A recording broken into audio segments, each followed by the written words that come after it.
Hello, my name is Chrissy Hodges, and thank you for being here. Today I am here to talk about what Kimberly Quinlan quotes, doing the hard thing.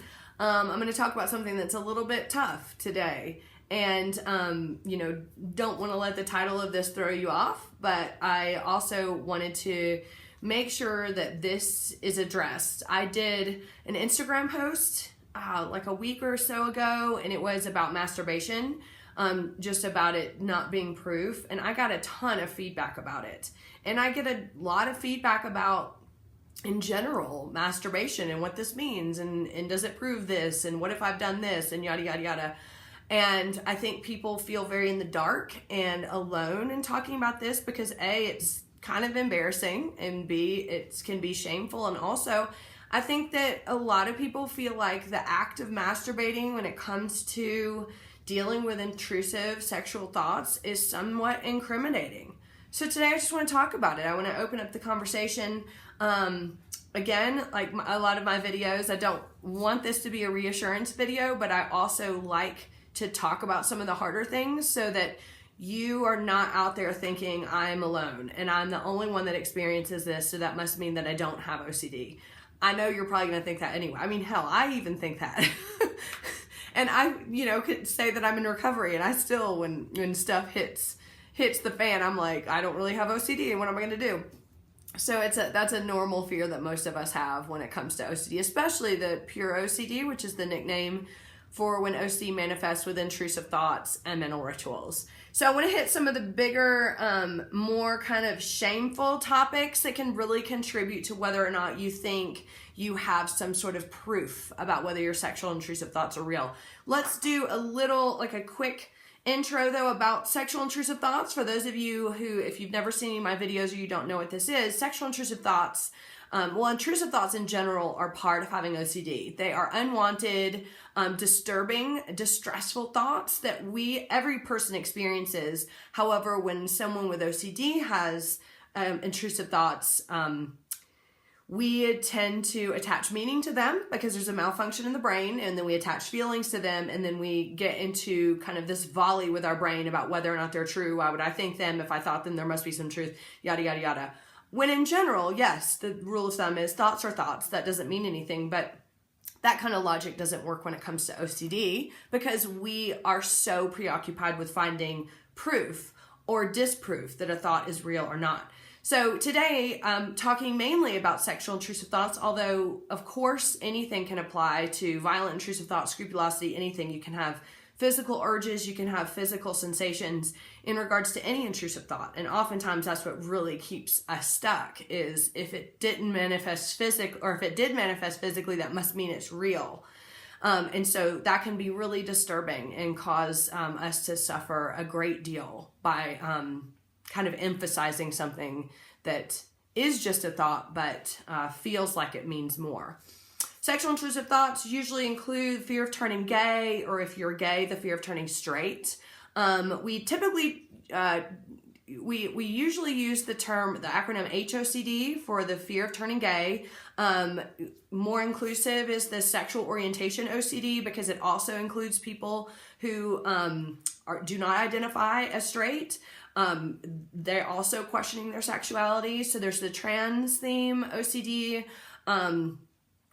pedophilia theme, which is really, really common. The fear of turning into a pedophile, fear of harming a child, incest, bestiality, sexual thoughts about God or religion or any sort of religious figure. Sexual intrusive thoughts can attack just about anything. So I don't really need to go down the list, but those are some of the main ones. So want to touch on a couple things. I want to talk about masturbation. I want to talk about porn. I want to talk about sex when you're having the groinal. And then I also want to talk about testing yourself.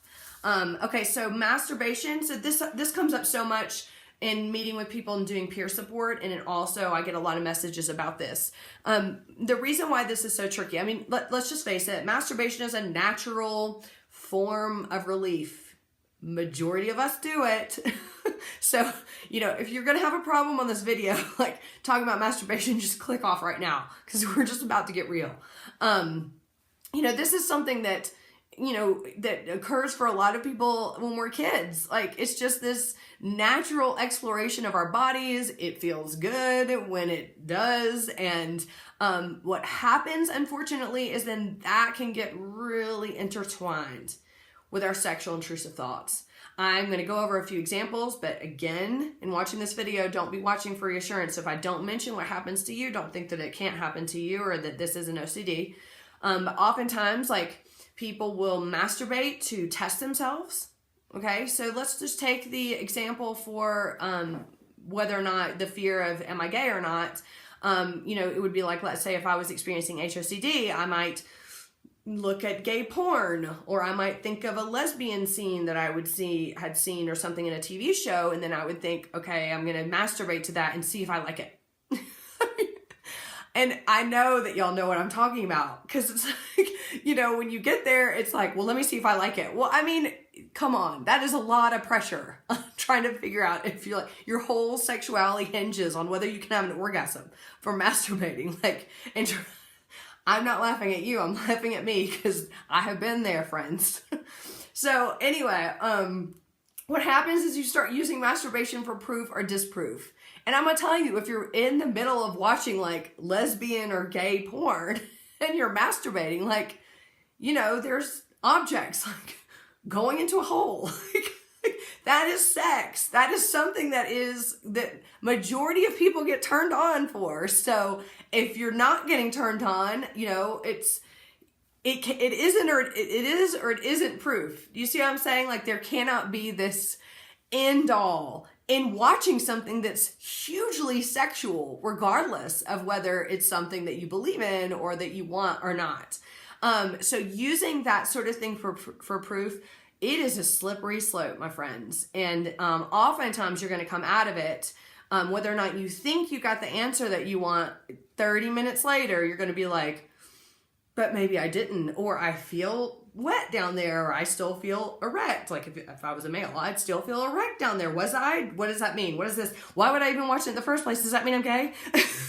So you see, like, I always tell people, and I always remember this myself when I'm triggered with OCD, like, what is the intention in what I'm doing?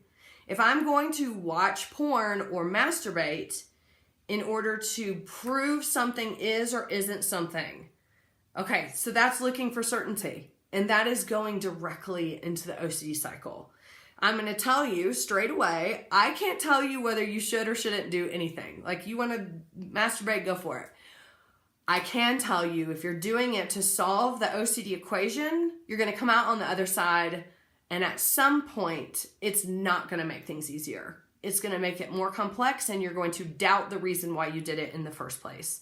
Hence, we call this the doubting disease, because we are always looking for that polar opposite, black and white. I need the certainty, when in reality, relief is right here in the middle. Relief is in the uncertainty piece of it.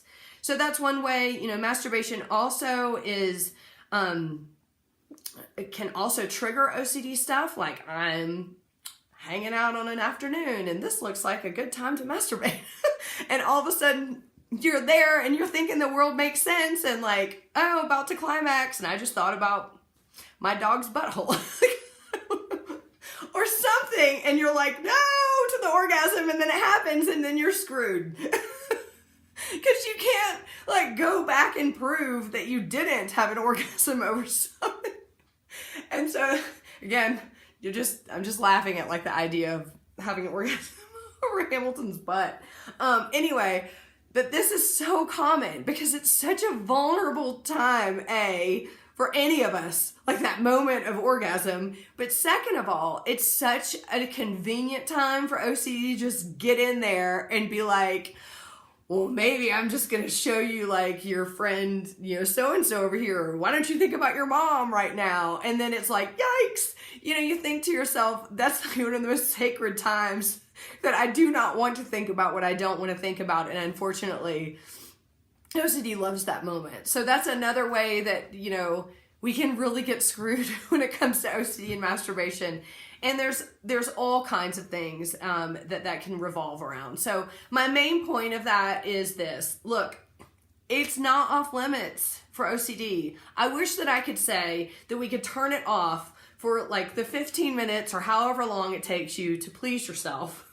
And then, all of a sudden, like, turn it back on after that, but it leaves you alone. But I'm going to tell you, it doesn't. In fact, times when you are in a vulnerable position like that, where you're really hoping OCD won't show up. I mean, there's no other time than like in the middle of an orgasm that we don't want OCD to come in there and sabotage it. Not only because it ruins the moment, but also because then it sends a whole other flurry of questioning for us after the math, and you cannot get it back. So that and sex is the same way. You're having, like, I remember reading Phillipson's article. It's like the article that saved my life. When so-and-so was having sex with his wife, and then as soon as he was climaxing, his partner Bob popped into his mind. And I remember thinking, like, this is what I have struggled with for so long, continually questioning whether I like something. I would be making out with a guy, and do I really like this? Would I rather be touching boobs? Would I rather a woman be touching me? It's that questioning that you're never going to find the answer. But it's so scary because it's such a vulnerable moment and such a sacred moment that we really just wish we could have to ourselves, and we can't. So the point of this is I just want you to know that it's masturbation, sex, not off limits, and these are some of the more trying times that it is going to be able to try to pull apart the meaning and needing to know what that reassurance is, and you're just not going to get it. I wish more than anything, like, all of us could just be like, hey, let me go masturbate, and then that will solve the question on, whether or not I'm attracted to a family member or my animal or God or whatever else. But it isn't like that, and it can make it more complex. What I do suggest is what most OCD therapists would suggest. If sex is an important part of your life, as masturbation is an important part of your life, which it is for a lot of us, like, it's enjoyable, it helps ground us, it helps keep us connected, and our sexuality is really important. If it is, then keep doing it. I know it's scary to think that intrusive thoughts might come up and that it might sabotage it, but you know what? Just like any other activity in your life, please don't stop things because of OCD. Your life is still worth living, and those parts are important. So yes, if it does become an issue, again, I would reach out to an OCD therapist, or reach out to us for a referral consultation so we can help connect you to somebody that can help. But yeah, sorry, I don't have any more good news about that. I just wanted to let you know that you're not alone. So wanted to touch on porn really quick. I get more I talk with people, male and female too, that have just porn is an integral part of what is going on with sexual intrusive thoughts as well, whether that be porn that you've previously seen, porn that you're using right now as reassurance or non-reassurance, or if you're just a general porn watcher, or if you're experiencing addiction to porn. It can be such a touchy topic for people, because I know that porn has so much shame around it. In general, people don't like to tell other people that they are using porn, whether that be to try to get some sort of relief for OCD, but just in general. But I will say that it is extremely common for people to watch porn and to use porn in whatever capacity that they are using it. When it comes to OCD, again, it can get really, really confusing. So some of the things that I hear, some of the things I've experienced in my life were seeing porn at a younger age, or people often use porn when they were younger or when they were teenagers and don't see anything wrong with it. And I don't think that there is anything wrong with it. But later on in developing sexual intrusive thoughts, all of a sudden this has become intertwined somehow, and has increased the amount of suffering. Meaning just for example, in seeing specific things for porn as a younger kid, then developing HOCD and sexual intrusive thoughts, all of a sudden having those images kind of branded in my brain, not remembering if I was aroused by them or not understanding if I was aroused by them, which, typically for a lot of people, porn and sex is arousing. I mean, just because, nudity and again, like, whole insertion, I hate saying that, but just like that act is it's erogenous for a lot of people. And so using porn and comparing your relationship with what porn could have been at one point can become terribly distressing with intrusive thoughts. A lot of times there's mentally reviewing of porn, especially, with POCD in particular, I wanted to cover. Oftentimes people like what they like, so if you like a certain kind of porn, if you have a certain fetish, that just is, and there's no judgment here on my part. But what happens is when you venture into porn, sometimes, things can get a little deeper than you want. Sometimes you get a little desensitized, so you go a little bit farther with it. And oftentimes, if you're suffering with something, let's say like POCD, you might come up with a fear of, I watch this, I watch a specific, you don't call them episodes, a video of porn, and there may have been girls in there, and I think they could have been underage. They looked underage, but I'm not really sure. I don't want to go back and look in case it was child porn. And so then it becomes very confusing of, have I done something criminal? And why did I click on that? Or did I just click on something and someone looked too young and I clicked off of it? But does that incriminate me now? And I have watched child porn. So that can get very mixed up in the head no matter what. No matter if you know that the person was underage, yet you watched it anyway, and they looked younger, so that must mean something. So this is where porn can get really, really nasty mixed up in your head. For HOCD, whether that be male or female, as a woman, like watching porn when I was younger, or even in my adult years, and seeing two women, having sex and thinking that it was hot or whatever. And then, if I was triggered with HOCD, mentally review my brain. Well, why would I think that that was hot? What does that say about me? And then trying to mentally review if I was really turned on. There's all kinds of things in the porn industry that are just going to either pop up, or you're going to end up mentally reviewing, that are going to come back up, and they're going to become part of that OCD story. They're going to become part of that proof. I would highly suggest that you not engage in that, I watched this, so that must mean this, or this person looked like this, or this happened, this turned me on. And there are no answers to that. I could look at something, that when I was, 15, 16, saw that maybe I felt aroused to or whatever. And I could go back and look now and be like, well, I don't know. Was I, there is no answer to it. But because we make it part of the story that must be proof, then that's what's going to continue to make us suffer.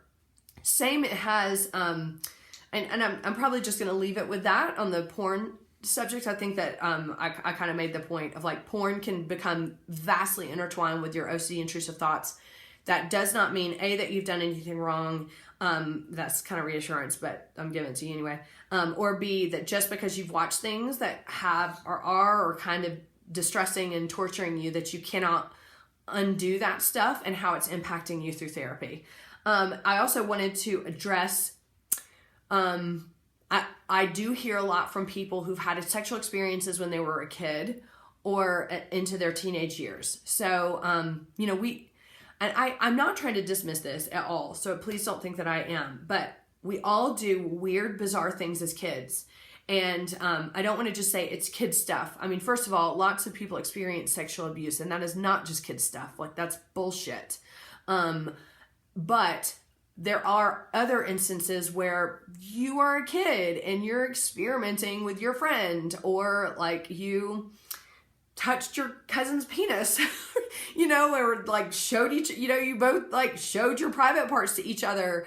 And these are things that just kind of do happen for people that you don't have the emotional intelligence or, social whereabouts at that point to go, you know what, it's not okay to have my little Johnny, cousin Johnny, pull his pants down and me touch his penis right now. You don't get that. It's just this exploration that later in life can somehow get completely convoluted inside your sexual intrusive thoughts. Having experiences that might seem kind of, homosexual when you were in elementary school and middle school with, like girlfriends or like with your dude friends or whatever else. And then all of a sudden you coming back and saying, see, that's proof. Because why would someone at age, 12 want to touch their friend's boobs or something? Like, there are no answers to that question that is going to involve certainty, but I do want you to know that it's common to mentally review things that have happened in your childhood, and then attribute it to why something is or isn't a certain way with sexual intrusive thoughts. In regards to childhood sexual abuse into teenage and even adult years, definitely I would encourage to pursue trauma therapy. Sexual abuse is traumatic in itself. You did not deserve it. And I hope that you can find a good supportive therapist that can help you work through whatever you've been through if that has happened to you. So lastly, I wanted to just touch on, two things. Number one, also kind of on the subject of this, the groinal. Okay, when our groin moves, so whether or not that's a woman who's feeling like, oh, I feel like I'm lubricated down there, or I'm aroused, or I feel like I'm wet,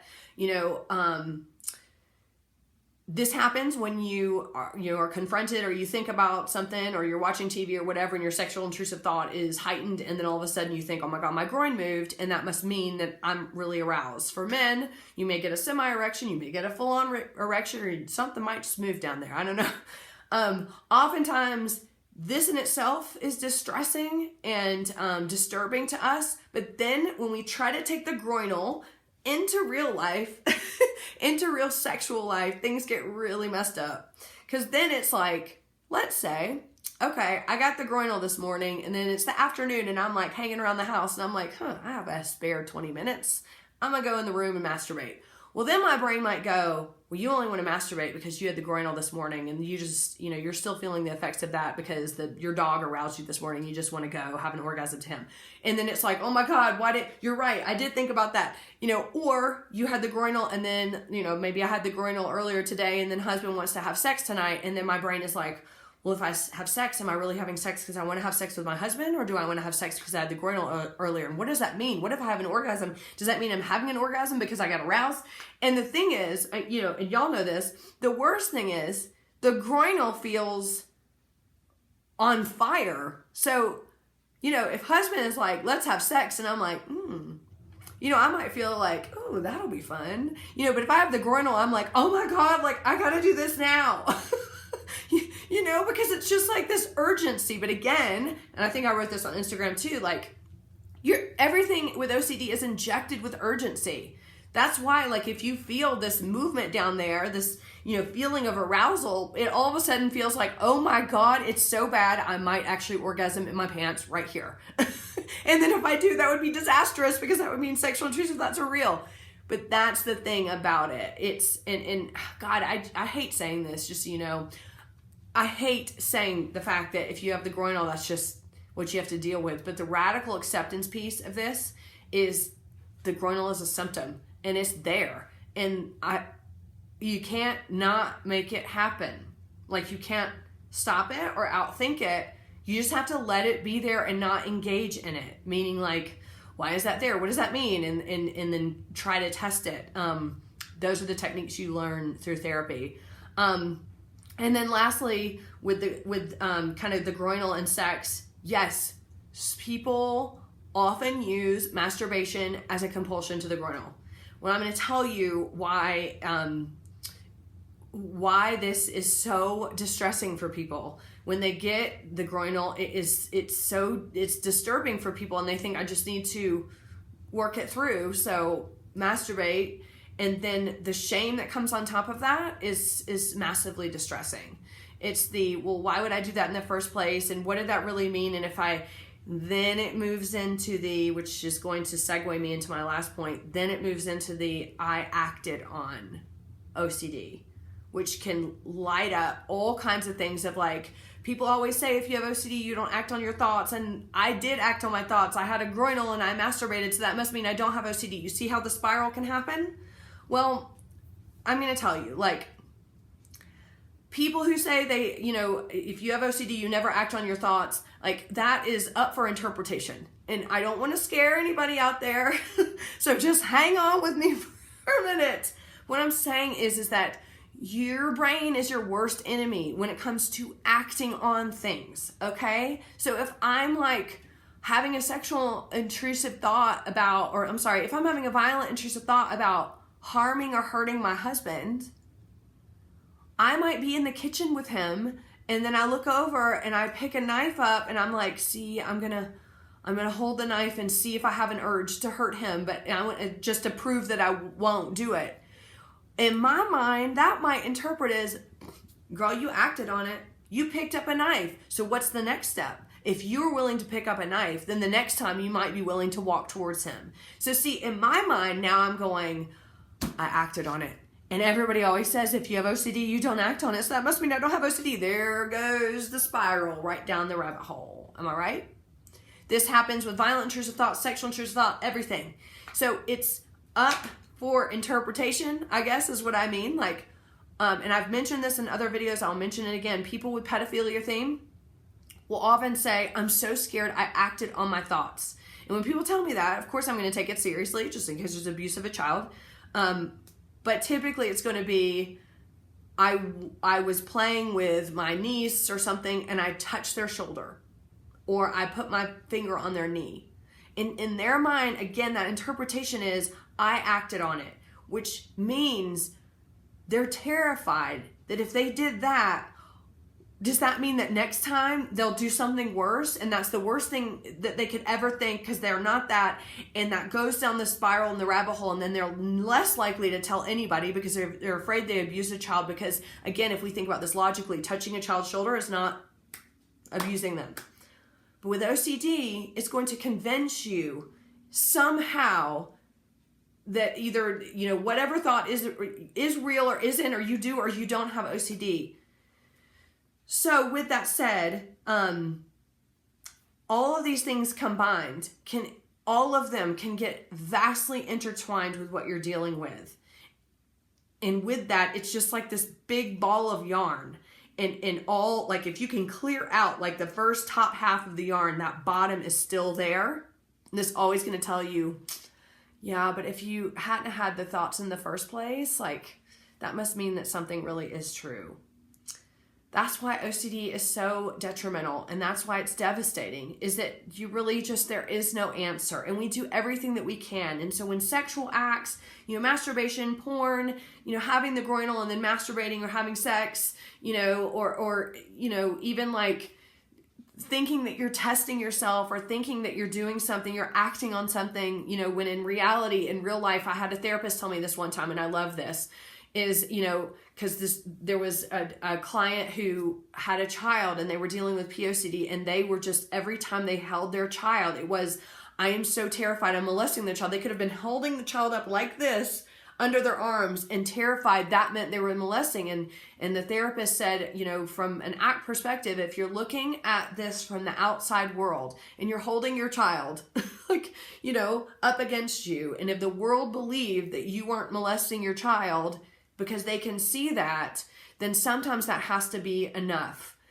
Because arguing with OCD, you are not going to win. Remember, I've said this before. We're dealing with the part of the brain that is only interested in your survival. And so if you're telling it every time you do a compulsion that there's a threat, it's going to continue to warn you. It will continue to warn you until you're dead, because that part of the brain is responsible for your survival. So you'll never win against it. That's why therapy is so important.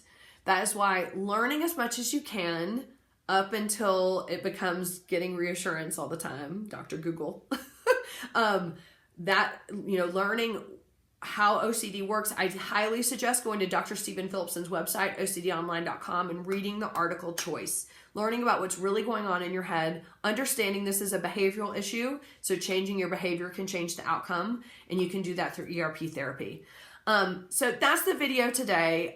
Just to leave you with a couple things, with some resources. Definitely go check out Choice. Go check out NoCD, the app, if you haven't already. NoCD is starting to offer therapy in specific states at an affordable rate.